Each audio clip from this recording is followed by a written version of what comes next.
तुम उस दीवार पर चढ़ने का प्रयत्न क्यों कर रहे थे सैनिक? उत्तर दो। अभ्यास? मैं अभ्यास कर रहा था राजकुमार।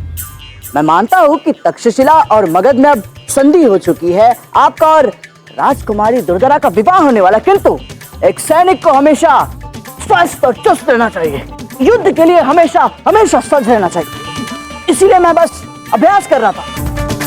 वो क्या है ना राजकुमार, मुझे जो भी स्थान दिखे मैं जहां खड़ा होता हूं बस अभ्यास वहीं शुरू कर देता हूं। अब जैसे ये वो दीवार दिखी तो मैंने सोचा कि व्यायाम ही कर लूं। मैं तो कहता हूं राजकुमार, आपको भी व्यायाम करना चाहिए, उससे मांसपेशियां और भुजाएं बलिष्ठ होती है। व्यर्थ की बातें मत करो समझे, और ये युद्धाभ्यास तुम बाद में करना। पहले जाओ और हमारी होने वाली पत्नी को ढूंढ के लाओ। कुछ क्षणों पहले तो यही थी, पता नहीं कहां चली गई। मैं समझ नहीं आ रहा है। जाओ, जाकर ढूंढ कर लाओ। जी राजकुमार।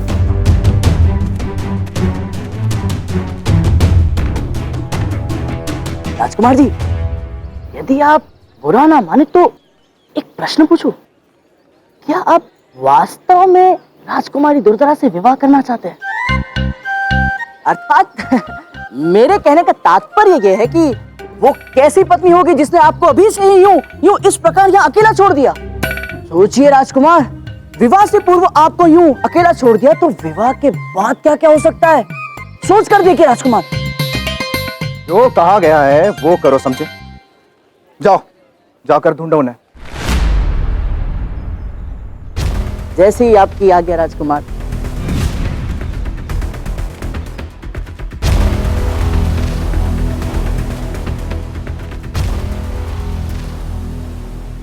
बंदर क्या जाने अदरक का स्वाद। पर पता नहीं राजकुमारी दुर्धरा आप कहाँ चली गई है? इतना समय क्यों लग रहा है आपको?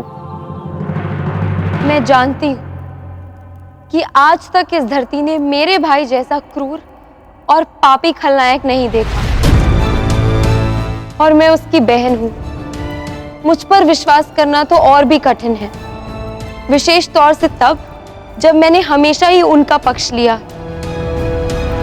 किंतु समय बदलता है, लोग बदलते हैं महारानी मूरा, और मुझ में ये परिवर्तन का बीज बोया है आपके पुत्र चंद्रगुप्त ने।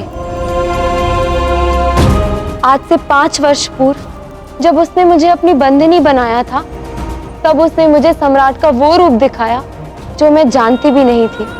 तुम्हें क्या लगता है कि तुम्हारे पिता ने तुम्हारे प्रिय भ्राता की बाहों में अपने प्राण त्यागे थे? नहीं, वास्तविक सत्य तो यही है कि तुम्हारे प्रिय भ्राता की भुजाओं ने तुम्हारे पिता सम्राट महापद्मानंद के प्राण निकाल लिए थे। उनकी श्वास रुकने तक धनानंद ने उन्हें अपनी भुजाओं में जकड़े रखा था। उसने मुझसे बार बार कहा, पर मैंने उसका एक भी बार विश्वास नहीं किया। मैं अपने भाई के प्रेम में अंधी जो थी। एक बात मेरी स्मरण रखना दुर्धरा, जब तुम्हें अपने पिता की मृत्यु के विषय में ज्ञात होगा, तब तुम्हें मेरे सत्य के विषय में ज्ञात होगा। तब तुम समझ पाओगी कि क्यों मैं तुम्हारे भाई जैसे क्रूर राक्षस से अपनी मातृभूमि को बचाने का प्रयास कर रहा हूं। पर शीघ्र ही मुझे समझ आया कि उसने मुझसे जो कुछ कहा था सब सत्य है। उसने मेरे भाई का जो रूप मुझे दिखाया वही उनका वास्तविक रूप है। पर जब तक मुझे इन सभी बातों पर विश्वास हुआ, तब तक बहुत विलंब हो चुका था। और तब से लेकर आज तक मैं इसी आत्मग्लानि में हूं कि क्यों मैंने चंद्रगुप्त की बात नहीं मानी। यही बात मुझे भीतर ही भीतर कचोटती रही कि मेरे और मेरे भाई के कारण चंद्रगुप्त और आप सभी लोगों को यातनाएं और पीड़ा भोगनी पड़ी। पिछले 5 वर्षों में ऐसा कोई भी क्षण नहीं था जिसमें मैं ग्लानि से व्यथित नहीं थी। चंद्रगुप्त के साथ मेरा विश्वासघात और मेरे भाई पर मेरे अंधे विश्वास की ग्लानि को मैं कभी ना भूल पाऊं। इसलिए मैंने मगध में अपने भूल के प्रायश्चित स्वरूप चंद्रगुप्त की सभी स्मृतियों को जीवित रखा है।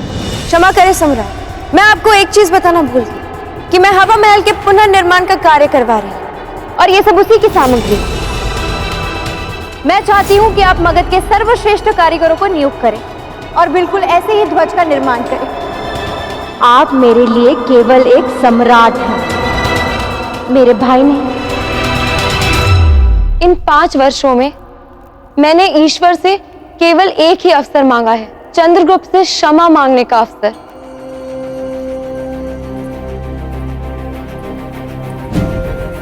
मैं केवल एक बार उससे मिलना चाहती हूँ और उससे क्षमा मांगना चाहती हूँ, अपनी बीती भूलों को सुधारना चाहती हूँ।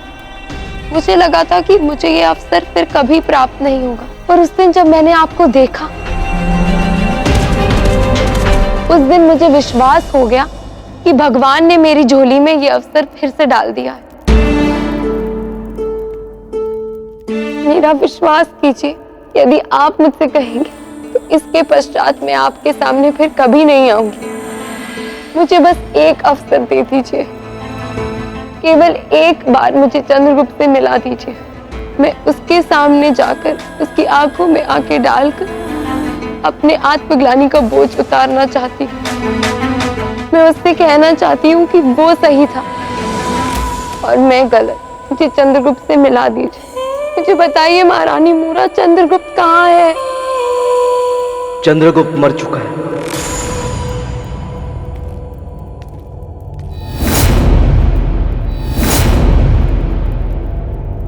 क्या?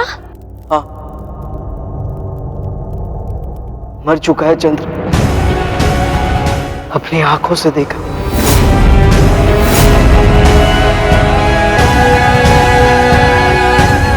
स्थूल चंद्रगुप्त मरा नहीं है, वो जीवित है। मेरा मन कहता है कि वो जीवित है। 5 वर्ष पूर्व जो उसने मुझे वचन दिया था, वो चंद्रगुप्त अवश्य पूर्ण करेगा। मेरा पुत्र मेरे पास अवश्य लौटेगा।